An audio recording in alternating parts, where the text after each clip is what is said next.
ചില ചിത്രങ്ങളുണ്ട്. 1000 വാക്കുകളേക്കാൾ കൂടുതൽ നമ്മളോട് സംസാരിക്കും. അത്തരത്തിലുള്ള ഒന്നാണിത്. ഒറ്റയ്ക്ക് നടന്നുപോകുന്ന ഒരു പെൻഗ്വിൻ. ഏകാന്തതയുടെയും ഒരുപക്ഷേ പ്രതിഷേധത്തിന്റെയും പ്രതീകമായി മാറിയ ഒരു പെൻഗ്വിൻ. നോക്കൂ, അത് നടന്നു നീങ്ങുകയാണ്. എല്ലാത്തിൽ നിന്നും. കാഴ്ചയിൽ വളരെ ലളിതമായ ഒരു ദൃശ്യം, അല്ലേ? പക്ഷേ ഇന്റർനെറ്റിൽ ഇതൊരു പ്രതിഭാസമായി മാറി. ലക്ഷക്കണക്കിന് ആളുകളാണ് ഈ ഒറ്റപ്പെട്ട നടത്തത്തിൽ സ്വന്തം ജീവിതത്തിന്റെ ഒരു ഭാഗം കണ്ടത്. അപ്പോൾ ചോദ്യം ഇതാണ്: എന്തുകൊണ്ടാണ് ഒരു പെൻഗ്വിന്റെ ഈ നടത്തം നമ്മളെ ഇത്രയധികം ആകർഷിക്കുന്നത്? ഈ ചെറിയൊരു വീഡിയോ ക്ലിപ്പിന് എങ്ങനെയാണ് ഇത്ര വലിയൊരു വൈകാരിക സ്വാധീനമുണ്ടാക്കാൻ കഴിയുന്നത്? നമുക്കൊന്ന് പരിശോധിക്കാം. ഈ ദൃശ്യത്തിനൊരു ചരിത്രമുണ്ട്. ഒരു യാത്ര. അത് തുടങ്ങുന്നത് 2007-ലാണ്. വെർണർ ഹെർസോഗിന്റെ പ്രശസ്തമായ encounters at the end of the world എന്ന ഡോക്യുമെന്ററി പുറത്തിറങ്ങിയ വർഷം. പിന്നെ 2008-ൽ ഈ ക്ലിപ്പ് ആദ്യമായി ഓൺലൈനിൽ വന്നു. അന്ന് അതിന്റെ പേര് ഡിറേഞ്ച്ഡ് പെൻഗ്വിൻ എന്നായിരുന്നു. പക്ഷേ വർഷങ്ങൾക്കിപ്പുറം 2024 ആയപ്പോഴേക്കും നിഹിലിസ്റ്റ് പെൻഗ്വിൻ എന്ന പേരിൽ ഇത് ലോകം മുഴുവൻ വൈറലായി. അപ്പോൾ ഇതിന്റെ ഉറവിടം 2007-ലെ ആ ഡോക്യുമെന്ററിയാണ്. സംവിധായകൻ വെർണർ ഹെർസോഗ് അന്റാർട്ടിക്കയിൽ വെച്ച് പകർത്തിയ ഒരു ദൃശ്യം. ഒരുപക്ഷേ ഹെർസോഗ് പോലും അന്ന് കരുതിക്കാണില്ല താൻ ഷൂട്ട് ചെയ്ത ഈ പെൻഗ്വിൻ വർഷങ്ങൾക്ക് ശേഷം ഇങ്ങനെയൊരു ഇന്റർനെറ്റ് ഐക്കനായി മാറുമെന്ന്. ഹെർസോഗിന്റെ തന്നെ വാക്കുകളിൽ പറഞ്ഞാൽ, ആ പെൻഗ്വിൻ ഉറപ്പായ മരണത്തിലേക്കാണ് നീങ്ങുന്നത്.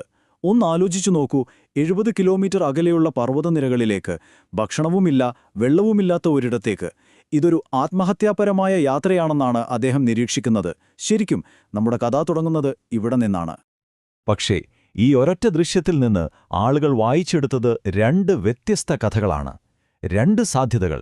അതാണ് ഈ പെൻഗ്വിനെ ഇത്രമാത്രം പ്രസക്തനാക്കിയതും. ഇവിടെ 2 വാദങ്ങളുണ്ട്. ഒരു വശത്ത് ഇതൊരു തെരഞ്ഞെടുപ്പാണ് എന്ന വാദം, ഒരു വിമതന്റെ തീരുമാനം. എല്ലാവരും പോകുന്ന വഴിയിൽ നിന്ന് മാറി സ്വന്തം പാത തിരഞ്ഞെടുക്കുന്ന ഒരാളുടെ ബോധപൂർവമായ യാത്ര. എന്നാൽ മറുവശത്ത് തികച്ചും ശാസ്ത്രീയമായ ഒരു വിശദീകരണമുണ്ട്. ഒരുപക്ഷേ ആ പെൻഗ്വിൻ എന്തെങ്കിലും അസുഖം കാണും, അല്ലെങ്കിൽ തലച്ചോറിന് എന്തെങ്കിലും തകരാറ്, വഴിതെറ്റിപ്പോയതാവാം. അപ്പോൾ ഏതാണ് ശരി? അർത്ഥപൂർണമായ ഒരു തെരഞ്ഞെടുപ്പോ അതോ വെറുമൊരു ശാരീരികമായ തകരാറോ? നമുക്കാദ്യം ആളുകൾ പറയുന്ന ആ കഥ കേൾക്കാം. നമ്മളോട് തന്നെ പറയുന്ന ആ തത്വചിന്താപരമായ കഥ. പലർക്കും അതൊരു നിഹിലിസത്തിന്റെ പ്രതീകമാണ്. ജീവിതത്തിന് അർത്ഥമില്ലെന്ന് തിരിച്ചറിഞ്ഞ ഒരാളുടെ യാത്ര. മറ്റു ചിലർക്ക് അത് വിഷാദമാണ്, അല്ലെങ്കിൽ ജോലിസ്ഥലത്തെ ആ ഒരു മടുപ്പ്, ബേൺഔട്ട്. വേറെ ചിലർ അതിനെ കാണുന്നത് ഒരു നിശ്ശബ്ദമായ പ്രതിഷേധമായിട്ടാണ്. എല്ലാവരും പറയുന്നത് പോലെ ജീവിക്കാൻ എനിക്ക് താൽപ്പര്യമില്ല എന്ന് പറയാതെ പറയുന്നൊരു പ്രതിഷേധം. അങ്ങനെ മറ്റൊരു വഴി തിരഞ്ഞെടുക്കാനുള്ള ഒരു തീരുമാനം. ഇതൊക്കെയാണ് ആളുകൾ ആ നടത്തത്തിൽ കണ്ടത്. ഇന്റർനെറ്റിൽ കണ്ട ഒരു കമന്റ് അത് ഈയൊരു കാഴ്ചപ്പാടിനെ വളരെ കൃത്യമായി പറയുന്നുണ്ട്. മറ്റുള്ളവ അതിജീവിച്ചു, അവൻ ജീവിച്ചു. കേട്ടില്ലേ? വെറുതെ അതിജീവിക്കുന്നതിനേക്കാൾ വലുതാണ് ജീവിക്കുക എന്നത്. ആ ഒരു റൊമാന്റിക് ആശയം, അതാണ് പലരും ആ പെൻഗ്വിനിൽ കണ്ടത്. ഇനി നമുക്ക് മറ്റേ ഭാഗത്തേക്ക് വരാം. ശാസ്ത്രം പറയുന്ന കഥ എന്താണെന്ന് നോക്കാം. ഈ റൊമാന്റിക് ആശയങ്ങളിൽ നിന്നെല്ലാം വളരെ വ്യത്യസ്തമായ ഒന്നാണത്. ശാസ്ത്രജ്ഞരുടെ അഭിപ്രായത്തിൽ ഇതൊരു ബോധപൂർവമായ തീരുമാനമാകണമെന്നില്ല. അതിന് പല കാരണങ്ങളുണ്ടാകാം. ചിലപ്പോൾ തലച്ചോറിന് എന്തെങ്കിലും ക്ഷതം സംഭവിച്ചതാകാം, അല്ലെങ്കിൽ ഏതെങ്കിലും വൈറൽ ഇൻഫെക്ഷൻ, നാഡീപരമായ എന്തെങ്കിലും ആഘാതം, അല്ലെങ്കിൽ പട്ടിണി മൂലം. എന്തിന്? ചിലപ്പോൾ വെറുതെ വഴിതെറ്റിപ്പോയതുപോലുമാകാം. ഒരു തത്വചിന്തയും അതിനു പിന്നിലുണ്ടാകണമെന്നില്ല. ഇവിടെയാണ് നമ്മൾ ആന്ത്രോപോമോർഫിസം എന്നൊരു വാക്ക് മനസ്സിലാക്കേണ്ടത്.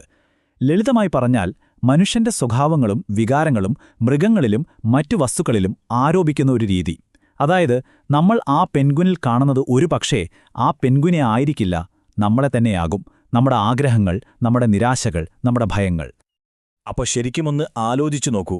ആ നടന്നുപോകുന്നത് പെൻഗ്വിനാണോ അതോ നമ്മളാണോ? ഒരുപക്ഷേ ആ പെൻഗ്വിനല്ല ഇവിടത്തെ വിഷയം, നമ്മളാണ്.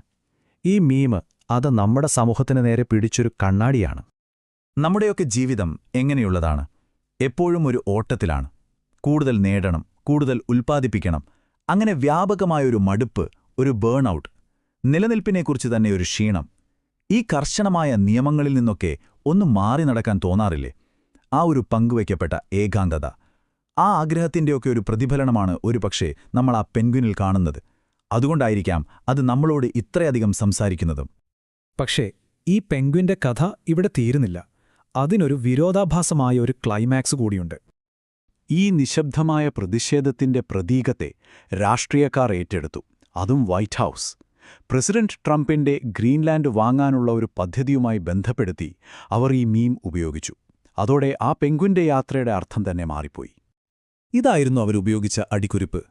മനസ്സിലാക്കാൻ കഴിവില്ലാത്തവരുടെ അഭിപ്രായങ്ങളെക്കുറിച്ച് പെൻഗ്വിൻ വേവലാതിപ്പെടുന്നില്ല. കണ്ടില്ലേ, ഒറ്റയടിക്കെല്ലാം മാറി. വ്യക്തിപരമായ വേദനയുടെയും നിലനിൽപ്പിന്റെയും ആഴമുള്ള ഒരു ചിഹ്നത്തിൽ നിന്ന് അതൊരു രാഷ്ട്രീയ തമാശയായി, ഒരു പ്രസ്താവനയായി മാറി. ആ സിംബൽ ഒരു പക്ഷേ അവിടെ മരിക്കുകയായിരുന്നു. അവസാനം ആ പെൻഗ്വിൻ അതിന്റെ യാത്ര തുടരുന്നു. നമ്മൾ അതിനെക്കുറിച്ച് പറയുന്ന ഈ കഥകളൊന്നും അറിയാതെ, നമ്മുടെ ചർച്ചകളോ രാഷ്ട്രീയമോ ഒന്നും അറിയാതെ ഒരു പക്ഷി അത് അതിന്റെ വഴിക്ക് നടന്നു പോകുന്നു. ഒരു പക്ഷേ അതിന്റെ അർത്ഥമെന്താണെന്ന് കണ്ടെത്തേണ്ടത് നമ്മൾ ഓരോരുത്തരുമാണ്, നമ്മുടെ സ്വന്തം ജീവിതത്തിൽ, നമ്മുടെ സ്വന്തം യാത്രകളിൽ.